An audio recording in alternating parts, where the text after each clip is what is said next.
Welcome, Jack Ma. Thank you. Thank you. Thank you. We've all become very cognizant of Jack and his story. And when Alibaba went public with the largest IPO in history, we knew a lot more about him. So I want to talk about his personal story. I want to talk about how many times he tried and failed and what kept him going. I want to talk about where he is today and how he got here, and where he is going and how he expects to get there. And if he gets there, what will it all mean for him and for the people that he wants to inspire? So I begin with this question, though, Jack. Why are you back at Davos? It's a long break for 7 years. I think my last trip here was year 2008. But I was coming for year 2001 for the Young Global Leader for Tomorrow. And remember, I never heard about the Davos when I came. But when I came, in the Switzerland, so many young people demonstrate. It was such a horrible thing that I was, and I asked them, why did they do it? They say, anti-globalization. And I say, why? Globalization is a great thing. Why people don't like it? And then we come all the way for 2 hours here. There's a machine gun. There's people checking. I say, oh, God, is that a forum or is it a prison we're going to go? Is that? But when I joined the forum at the Young Global Leader, I was thrilled by so many ideas. For the first 3-4 years, I learned what does the globalization mean? What does the corporate citizenship mean? What about social responsibility mean? All these new ideas, and I see so many great leaders talking about leadership, and I benefit a lot. And the year 2008 and 2009, when the financial crisis came, I think it's better go back to work, because we can never win the world by talking. So go back, spend 7 years. Now I come back, I think it's time to do something return. Because I learned so much. Let's talk 12 about years that. ago. So why I should not talking to the young global leader of today, sharing with them how we've gone through. Okay. So that was the thing. Let's start with where you are today. Just how big is Alibaba? How many people come every day? How many people come in a week? How fast is it growing? Yeah, we have over 100 million buyers visiting our site, shopping our site every day. And we created 100 million every day. We created 14 million jobs for China, directly and indirectly. And we grow from 18 people to 30,000 people, 18 people in my apartment, to now we have 4 big campus. Compared to 15 years ago, we were big, but compared to 15 years later, we're still a baby. And how big will you be 15 years from now? I think 15 years ago, I told my team that 15 years, in the past 15 years, we grow from nothing to this size. And 15 years later, I want people to know about Alibaba, know Taobao, because it's already everywhere. I want 15 years ago when we talk about what is e-commerce, why small business can using this e-commerce, this internet, can do business across the nation. And I hope 15 years later, people forget about e-commerce because they think it's like electricity. Nobody thinks it's a high tech today. Now, this is something that I don't want 15 years later, we still walk on the street talking about why and how e-commerce can help people. Talk about the IPO. Did it exceed your expectations? Well, it's a pretty small IPO, 250. Yes. Yeah. The largest IPO in the history of Wall Street. We raised. And number 2 was a Chinese bank. Thank you. I remember year 2001. We went to raise some 5 million, 3 million venture capitalist dollars in the USA, and got rejected. And I say we come back raising a little bit more. But I think, what we think more about is for $25 billion, how we can spend the money efficiently, because this is not the money, this is the trust from the world, the trust from those people. They want you to do better jobs to help more people. They want to have a good return. So I think giving me more pressure, because when our market cap is bigger than IBM, for a certain day we're bigger than Walmart. We're one of the top 10, 15 largest market cap company in the world. I told my team and myself, is that true? We're not that good. Because years ago, people say, Alibaba model is terrible. Does not make money, have this and that, all the big bad things, because Amazon is better, eBay is better, Google is better, and there's no such model like Alibaba in the USA. So I told myself and people, we were better than people thought. But today, when we are that big size, I said, no, we are not that good as people thought. We're just a company 15 years old.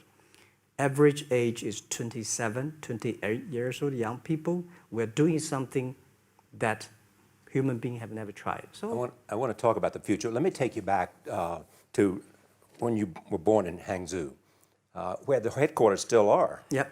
And your campus is there. You don't have a loot, don't move your loot. Your headquarters roots are there. Yeah, you found it there, loot there. You grew up in the 60s. 64. Born in 64. That was the time of the Cultural Revolution. Yeah, it was the end of the Cultural Revolution. It was, well, my grandfather was a tiny landlord, was considered, after liberation, was considered to be a bad guy. So I was, I know how tough it was when I was a kid. You tried to get into 3 colleges. Mm-hmm. Each time they rejected you.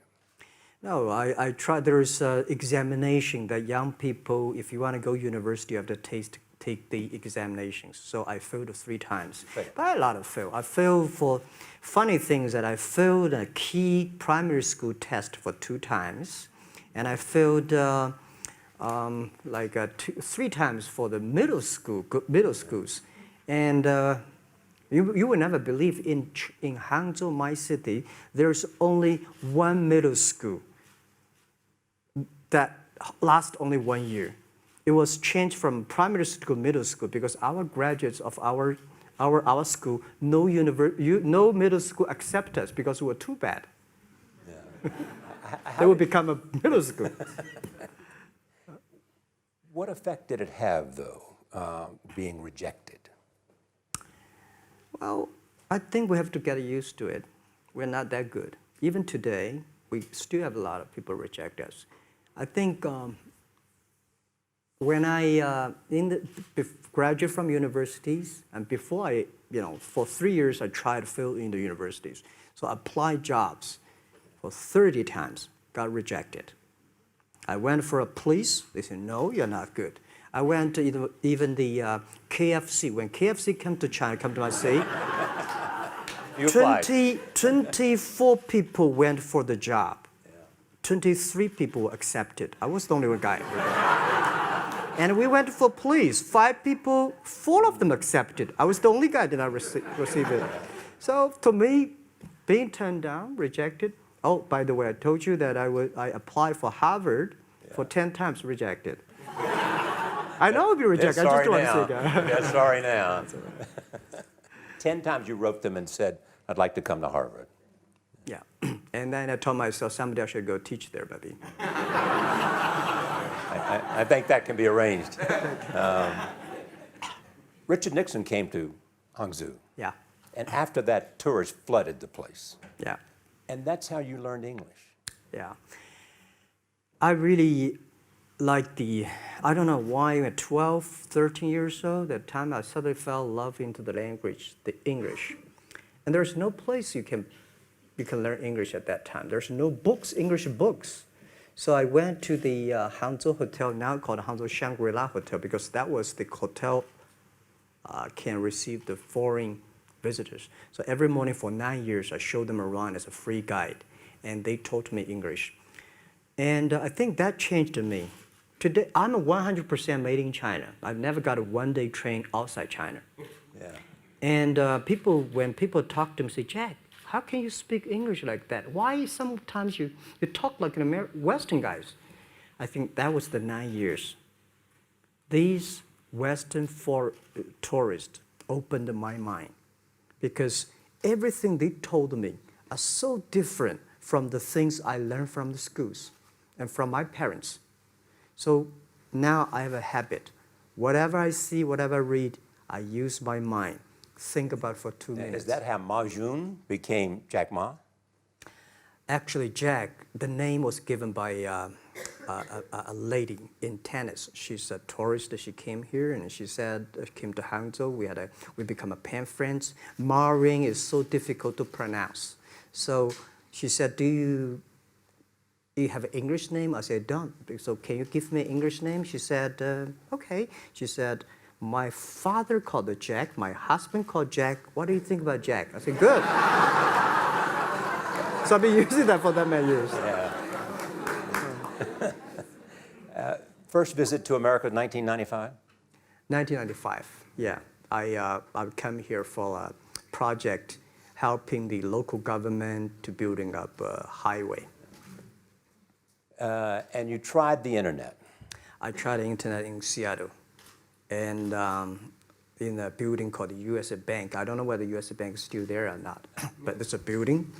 And my friend opened a small office, which is like only 10% bigger than this room. And there are a lot of computers in there. And he said, Jack, this is internet. I asked, what is internet? He said, search whatever you want. At that time, they used Mosaic, very slow, right? Yeah. And I said, I don't use it. I don't want to type because computer is so expensive in China. If I destroy it, yes, I cannot pay. He said, just to search it. So I searched the first word, beer. I don't know why, because it's easy to spell, baby. And I see beers from Germany, beers from USA, beers from Japan, but there's no beer from China. And I say, okay, type the second word is China. No data. Nothing. And I said, 1995, no data about China. So I talked to my friend, why not make something about China? So we made a small, very ugly looking page called China. It's something like I did a translation agency, we listed on there. It was so shocking. We launched at 9:40 in the morning. 12:30, I got a phone call from my friend. He said, Jack, you got 5 emails. I said, what is email? And they say, these are the things. So people are so excited. Where are you? This is the first time I see a Chinese website on that. How can we can we do something together? So I think this is something interesting. So we should do it. Why did you call it Alibaba? Alibaba? Well, when I started, I think internet is global. We should have a global name. And a name that, interesting, like at that time, the best name is Yahoo. Right, so I've been thinking for many days, suddenly thinking Alibaba is a good name. So I happened to be in San Francisco that day. I did have a lunch, and the waitress came. I asked her, do you know about Alibaba? She said, yes. I said, what is Alibaba? She said, Open Sesame. Good. So I went on the street, asked about 10, 20 people. They all know about Alibaba, 40 Thieves, and Open Sesame. And I think this is a good name. And start with A. Whatever you talk about, Alibaba is always top. You have said before that in creating Alibaba, you had to create trust. Yep. Because people in China were used to face-to-face. Yeah. How did you create trust? I think because we started about doing business on the internet. I don't know you, you don't know me. So how can you do things online unless you have trust? So for e-commerce, the most important thing was trust. I think when I first went to USA for raising money, talk to the venture capitalists, a lot of people say, oh, Jack, no. China doing business by the guanxi. How can you do business on internet? And I know that without the trust system, the credit system, it's impossible to do business. So in the past 14 years, everything we do is trying to build up the trust system, the record system. Well, Charlie, I'm so proud today when I talk to the young. Today in China and in the world, people don't trust each other. The government and people and media and everybody think, this guy's cheating. But because of e-commerce, we finish 60 million transactions every day. People don't know each other. I don't know you, I send products to you. You don't know me, you wire the money to me. And I don't know you, I give a person a package, I don't know him. He took something to cross the ocean, cross the river, and send. This is the trust. We have at least 60 million trust happening every day. But you created it by creating an escrow account in the beginning. Yep. And so you keep the money until they got the product. Yeah. And then you release the money. That's true. I mean, the escrow service is about Alipay.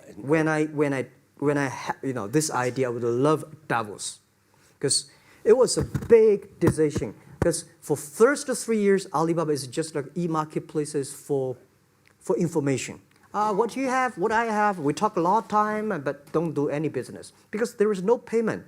I talked to the banks. No banks want to do it. Banks say, no, this thing never work. So I don't know what to do. Because if I start to launch a payment system, it's against the financial legal laws. Because you have to have a license. But if I don't do it, e-commerce will go nowhere. So then I went to Davos. I listened to a leadership discussion. Leadership is about responsibility. And after I listened to that panel, I give a call to my friends, my colleagues in my apartment, say, do it now, immediately. If something wrong, the government not happy about that, if one body has to go to the prison, Jack might go to the prison. Because it is so important for China, for the world, to build up the trust system. And if you did not do it, I said, and do not do it properly, stealing money, money wash, no trust record, I send you to the prison. That was the thing. And people don't like it. So many people I talked to at that time for Alipay, they say, this is the stupidest idea you have ever got. But I say, I don't wear the stupid clever as long as people use it. Now we have 800 million people using this Alipay.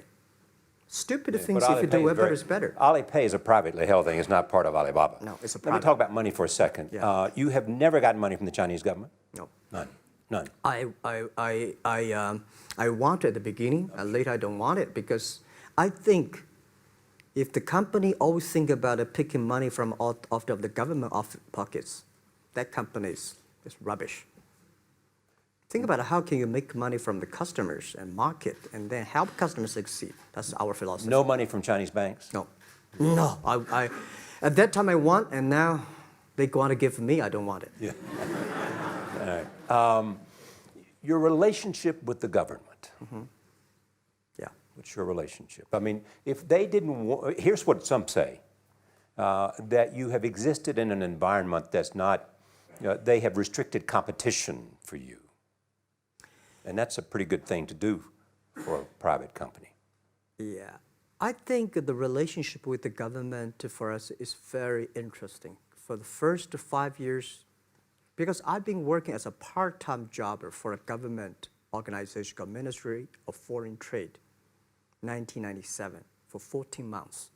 And I learned that you should never rely on government organization to do e-commerce. And I started a business. I told my people and team, in love with the government, but don't marry them. Yes. Respect them. And a lot of people say, well, government officers talking about internet, the censorship and this, that, and they worry about. I think it's the opportunity, it's a responsibility talking to them, tell them how internet can help. So you tell them we create jobs. Oh yeah, I think a lot of people debate and fight against them. And in the first 12 years, anybody come to my office, I sit down talking to them, how we can help economy, how we can create jobs, why China will improve by the internet. I think because internet that time is new to any government. And if you convince somebody, and you have the chance. So today I'm very talkative. That probably, this is why I talk to so many people. So, I mean, if the government comes to you and asks you to do something for them. Normally, when government comes say, Jack, can you do this project? I say no. I say no. I can introduce some friends who are interested in doing that for you. But if they continue to want me to do it, I say, okay, I do it, but I don't charge. I hope next time don't come to me again. But recently, we help some government organizations do it. For example, every Spring Festival, the train ticket is so difficult. Hundreds and thousands of farmers work in the cities. In the Spring Festival, they go to the hometown. But when they order tickets on the other way, the whole system crashed for 5 years. So I told my young people, go support them. Don't charge anything. Because I don't want to see millions of farmers go back to city and they cannot buy the tickets. So it's something that it's not for money. It's something it's not for the government. It's for the millions of people. They can buy tickets in a snowy night and they don't have to wait. They just use mobile phone, online, they get ticket. One way stop along the route to where you are in that big IPO was Yahoo. Jerry Yang gave you invested $1 billion. Yeah. $1 billion. Yeah. It turned out to be a pretty good investment for Yahoo. Yeah. But one time after another, you raised this money on your own outside of China with investors.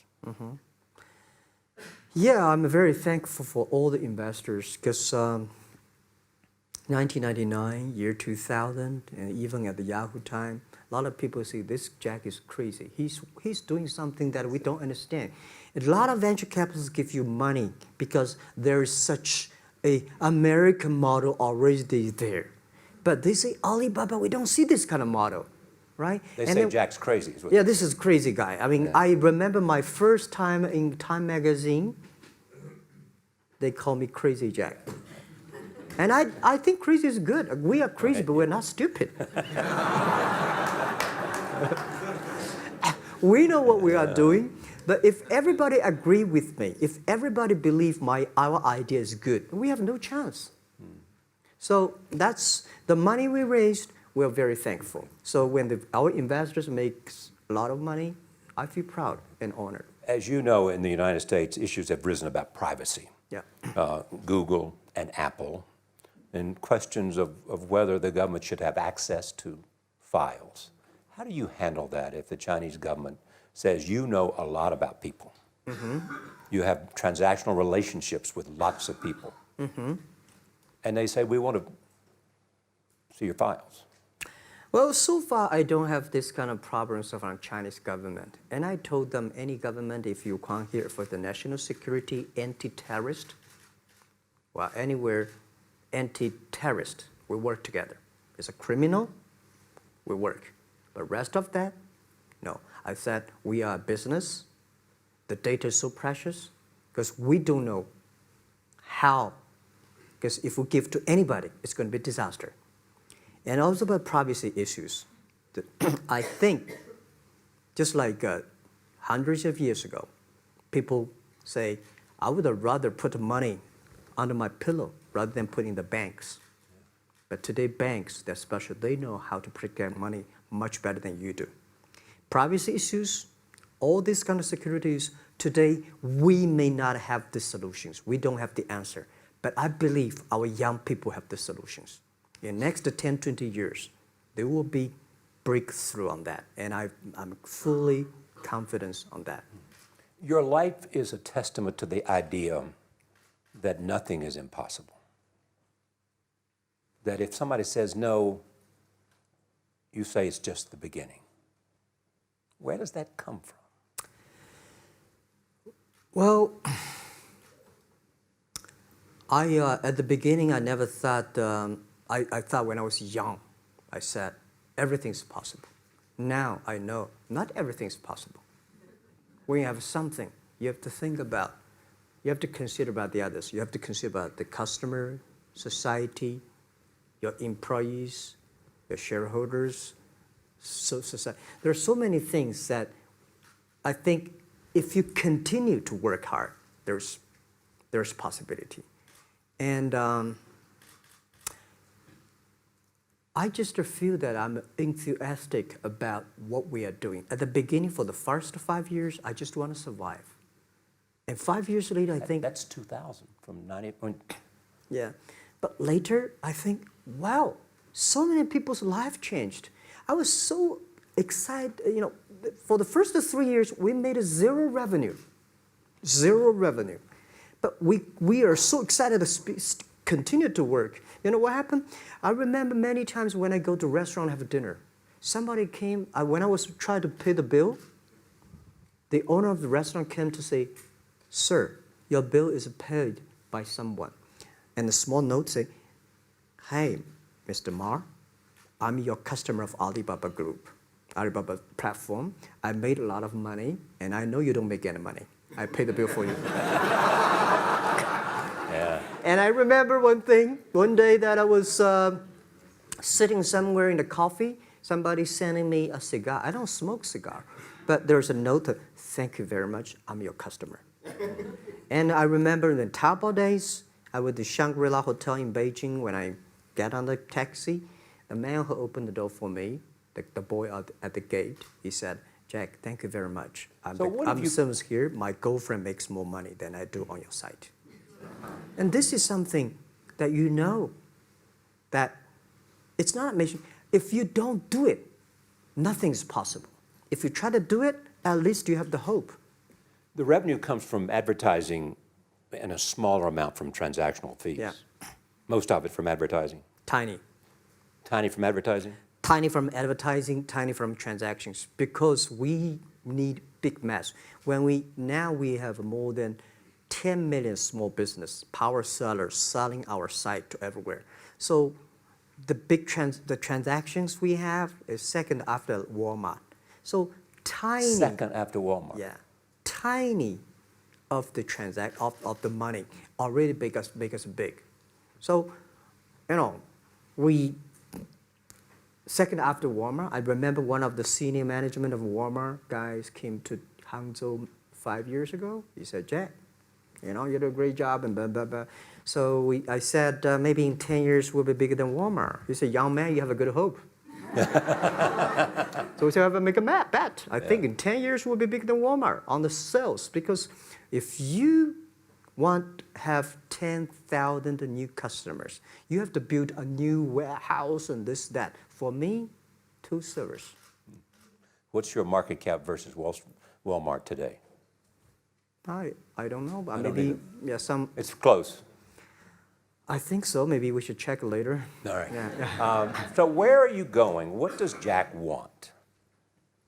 I think because the name for Alibaba, we are internet company, happen to be in China. We have the same spirit and entrepreneur spirit like every great entrepreneurs in the world. And I remember the day when I started Alibaba, we want to have a mission helping small business doing easier. So next step is, today, so many millions of small business using our platform to sell things, and over 300 million consumers buy things from our site. Cheapest, efficient.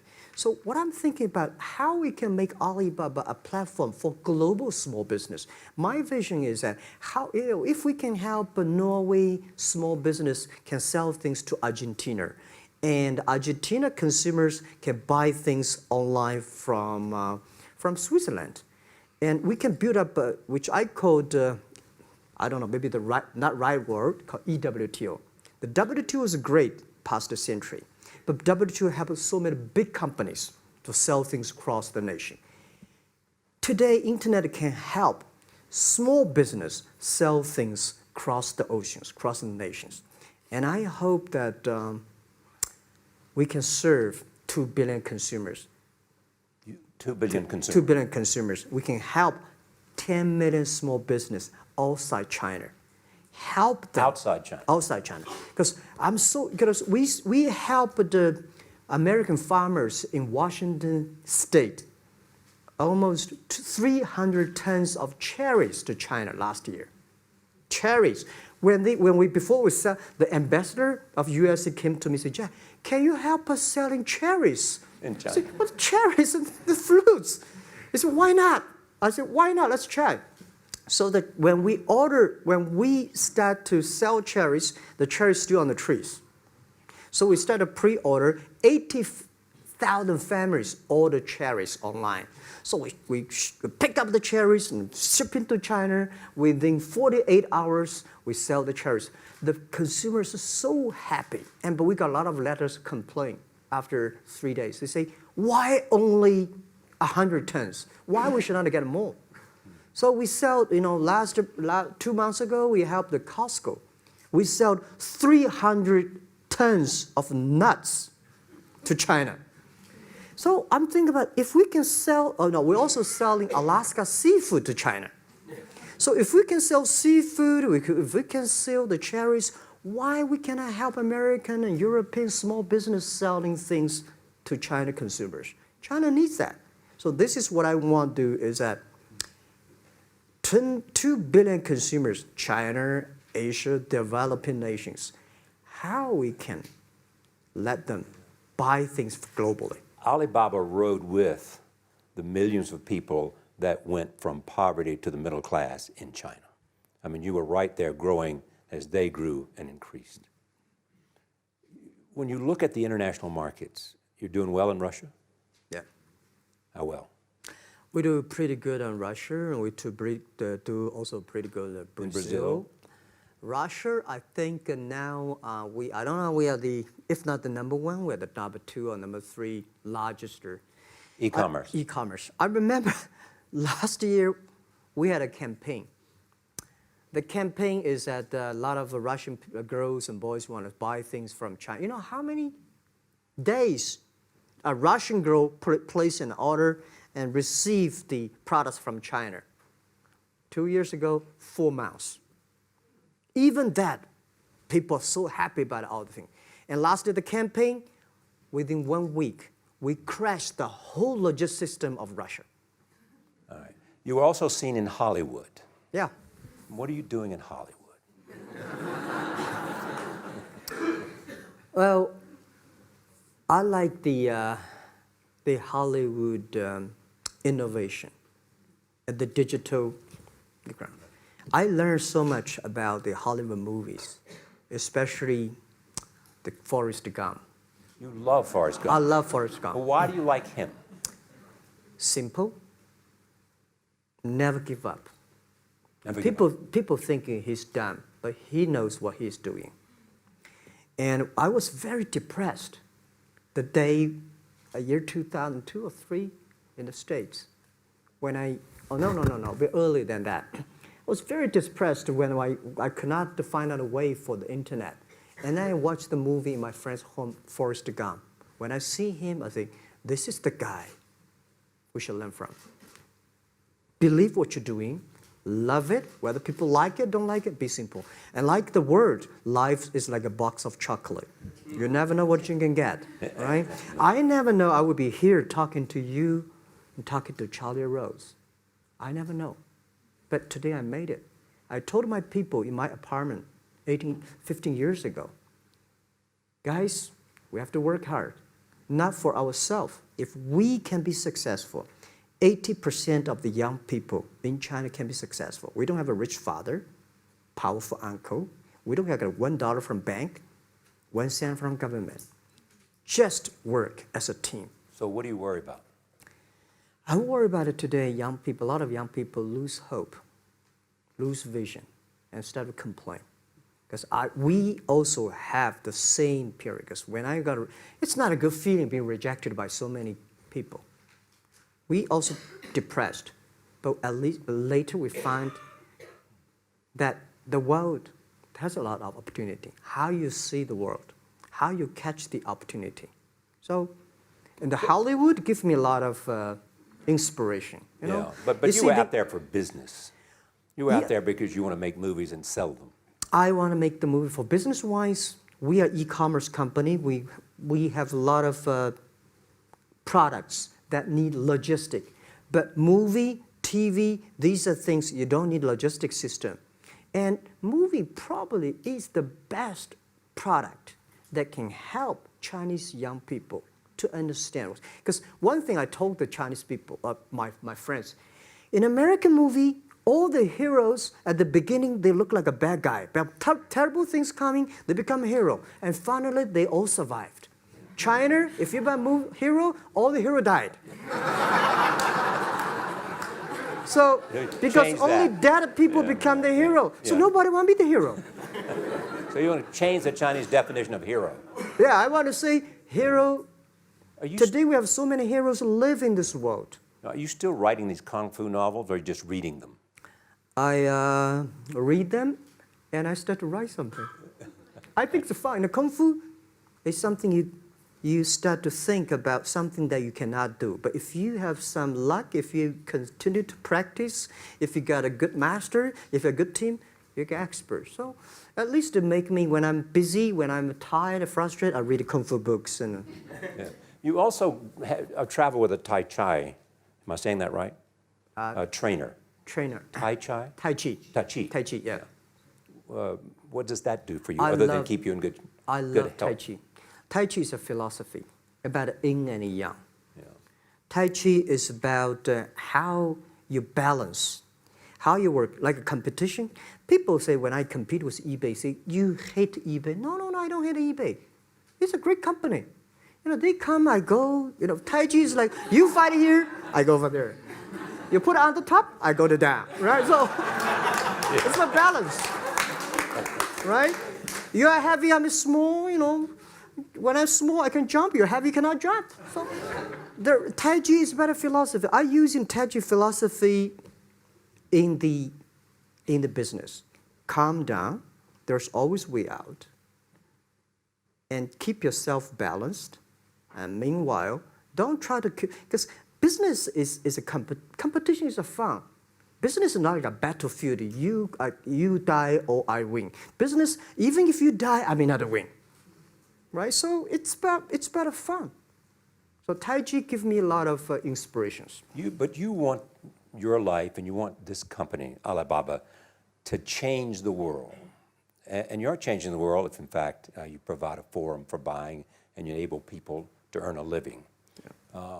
But also, you believe that Alibaba ought to change the lives of women. So what are you doing? At first, I think many years ago, I want to change the world. Now, I think if we want to change the world, we change ourselves.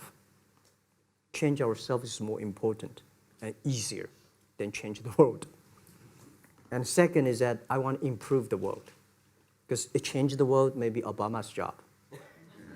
Because my job is to making sure that my team are happy. Because my team are happy, they can make my customer happy. If my customer, they are all small business. When they're happy, we are happy. About women, one of the secret source for Alibaba's success is that we have a lot of women. What percentage of women among Alibaba one day employees? Before, I think 2 or 3 months before we IPO, there's American journalist come to our company. She asked me a question. Jack, I've seen so many women in your company. I say, what's wrong? We have later we find that we have 47% of the employees of our company are women. How many? 40? 47% of our company are women. And we actually had a 51 because we acquired some company these days. They have more men, so balance that. But these are women in top-level positions? 33% of the management are women, and 24% of the senior management, very top level, are women. We have a women CEO, CFO, CPO, Chief People Officer, and we have everywhere. And I think so comfortable to working with them because women, in this world, if you want to win in 21st century, you have to making sure that making other people powerful, empower others, making sure the other people better than you are, then you will be successful. So I find the women, they think about the others more than they think about themselves. Right. Yeah, women think about the kids, husband, parents, much more than the man. And the user-friendliness. A couple of things I want to talk about before we go, because we have less than a couple of minutes. China today, are you worried the economy slowed down? No, I don't worry about it. I think China is doing, it's slowing down is much better than keep on 9%. China today is the second largest economy in the world. It's impossible to keep 9% of the growth. If China still keeps the 9% of the growth of the economy, there must be something wrong. You will never see the blue sky. And you will never see the quality. China should pay attention to the quality of the economy. China should not. So if we have a lot of influence, like Hollywood movies, things, and we have the sports and these things in the GDP, will be much better. So I think, just like a human growth, this body can never grow. Certain time, the slow of growth of the body is slow, but you should grow your mind, grow your culture, grow your value, grow your wisdom. I think China is moving to that direction. And you saw Modi in India? Pardon? Did you see Modi in India? Not yet. I'm looking forward to that. So you'll go to India. Yeah. Finally, there's this. You're one of the world's richest people. Your company is one of the world's richest companies. What do you want beyond Alibaba? Well, by richest people, I was really not happy in the past 3 months when people say Jack Ma is the richest people of China. Global celebrity, they said. No, I'm not. When I started business, you are. I never thought, because how many? Yeah, maybe I am. But I think 15 years ago, in my apartment, my wife was at that time one of the 18 founders. I asked her, "Do you want your husband to be a rich person?" I never said rich person in China, rich person in Hangzhou, or you want your husband to be a respected person. She said, "Of course, respected." Because she never believed, and I don't believe we'll be rich people. We just want to survive. But I believe when you have $1 million, that's your money. When you have $20 million, you start to have a problem. You worry about inflation, which stock to buy and this, that, had to come. When you have $1 billion, that's not your money. That's the trust society gives on you. They believe you can manage the money, use the money better than the government and the others. So I think today, I have the resources, do more things. With the money we have, with the influence we have, we should spend more time on the young people. And I would say, someday I'll go back to teach, go back to school, spend time with the young people, and sharing with them what I done. So the money is not mine. I just happily and having these resources, then I want to do a better job. Just tell them your story.